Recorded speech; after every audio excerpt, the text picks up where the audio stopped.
নমস্কার বন্ধুরা, welcome to আরকে sports. আশা করি তোমরা সবাই সুস্থ ও ভালো আছো। আজকের এই ভিডিওতে 2 থেকে 3টে ট্রান্সফার রিলেটেড আপডেট শেয়ার করা রয়েছে, তাই একটু স্কিপ না করে এই ভিডিওটা শেষ অবধি দেখার অনুরোধ রইল সবার কাছে।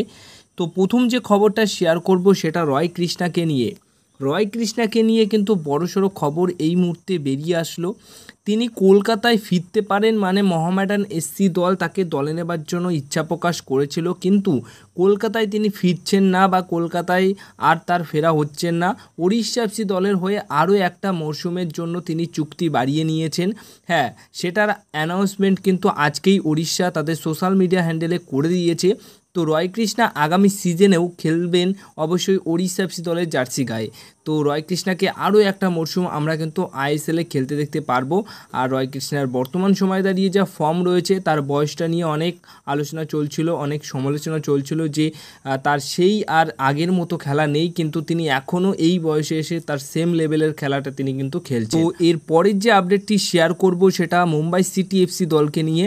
মুম্বাই সিটি এফসি দল জস প্রিয়া ডিয়াসকে ছেড়ে দিয়েছে, এবার তার রিপ্লেসমেন্ট কিন্তু খোঁজা শুরু করে দিয়েছে। এবার যে প্লেয়ারটির সাথে মুম্বাই সিটি এফসি দলের বর্তমান সময় দাঁড়িয়ে লিঙ্ক আপ হয়েছে, সেই প্লেয়ারটি হচ্ছেন 30 বছর বয়সী জর্জিয়ার ফুটবলার বুদু জিবজিবাদি। হ্যাঁ, এই ফুটবলারটির সাথে কিন্তু মুম্বাই সিটি এফসি দলের বর্তমান সময় দাঁড়িয়ে লিঙ্ক আপ হয়েছে একটা স্ট্রাইকার পজিশনের প্লেয়ার, জর্জিয়ার প্লেয়ার, যে জর্জিয়া অবশ্যই ইউরো 2024-এ অংশগ্রহণ করছে, মানে খেলবে সেই দেশ। তো সেই দেশের ফুটবলার, নামটা একটু অদ্ভুত হলেও এই ফুটবলারটির মধ্যে কিন্তু ক্লাস আছে। বুন্দেসলিগা 2-তে খেলছেন বর্তমান সময় দাঁড়িয়ে। 5,60,00,000 টাকা তার মার্কেট ভ্যালু রয়েছে, এবং যে দলের হয়ে তিনি খেলছেন সেই দলের সাথে 2025 সালের জুন মাস অবধি চুক্তি রয়েছে। তো এই প্লেয়ারটিকে যদি নিতে হয় তাহলে অবশ্যই একটা মোটা অঙ্কের টাকা ট্রান্সফার ফি কিন্তু দিতে হবে সেই দলকে। তো এই প্লেয়ারটিকে নেওয়ার জন্য কিন্তু ইচ্ছা প্রকাশ করেছে মুম্বাই সিটি এফসি দল, মানে এই প্লেয়ারটির সাথে অবশ্যই লিঙ্ক আপ হয়েছে। আর সবচেয়ে বড় কথা, জর্জিয়ার হয়ে 25টা আন্তর্জাতিক ম্যাচ খেলেছেন, সেখানে 7টা গোল করেছেন। তো আন্তর্জাতিক ম্যাচেও তার কিন্তু গোল রয়েছে। তো এবার দেখা যাক এই প্লেয়ারটিকে সই করাতে সক্ষম হয় কি হয় না, সেটা তো সময় বলবে। মুম্বাই সিটি এফসি দল সেটা করে দেখাতে পারবে কি পারবে না সেটা কিন্তু সময় বলে দেবে, তখন একবার তোমাদেরকে কিন্তু জানিয়ে দেব। এবার সবশেষে যে আপডেটটা শেয়ার করতে চলেছি সেটা মোহনবাগান দলকে নিয়ে। মোহনবাগান দল বর্তমান সময় দাঁড়িয়ে রিজার্ভ টিমকে শক্তিশালী করার জন্য বেশ ব্যস্ত রয়েছে, আর এই ব্যস্ততার মধ্যেই তারা আরও একটি ফুটবলার সই করিয়ে নিয়েছে।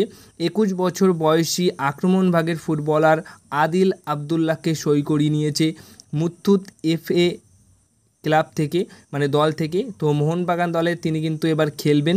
এবার বিষয়টা হচ্ছে যে রিজার্ভ টিমকে শক্তিশালী করার জন্য এই সমস্ত প্লেয়ারদের নেওয়া হচ্ছে না। দেখো, এই রিজার্ভ টিমের প্লেয়াররাই কিন্তু পরবর্তী সময় মেন টিমে চলে আসবে, প্রমোট হয়ে চলে আসবে, কারণ বেশ কিছু ফুটবলারদের আমরা দেখেছি যে এই বছর রিজার্ভ টিম থেকে প্রমোট হয়ে মেন টিমে তারা কিন্তু এখন খেলবে।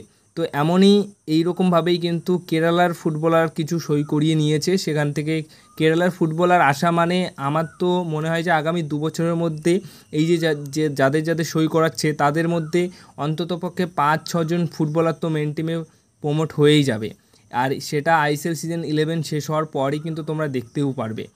তো এই ফুটবলার, মানে নতুন ফুটবলারটিকে সই করিয়ে নিয়েছে। কেরালা ব্লাস্টার্স এফসি দলের রিজার্ভ টিমের হয়ে খেলেছেন তিনি, মেন টিমে সুযোগ পায়নি, কিন্তু রিজার্ভ টিমে ছিলেন তিনি। তো যথেষ্ট ভালো মানের ফুটবলার, ইয়ং ফুটবলার, 21 বছর বয়স রয়েছে। তো এখনই নিজেদের সেরা প্রতিভাটা তুলে ধরতে পারবে, তো সেই সময়তেই মোহনবাগান দল সই করিয়ে নিয়েছে। তো এই ছিল আজকের কিছু গুরুত্বপূর্ণ ট্রান্সফার আপডেট। যদি ভিডিওটা ভালো লেগে থাকে অবশ্যই ভিডিওতে লাইক,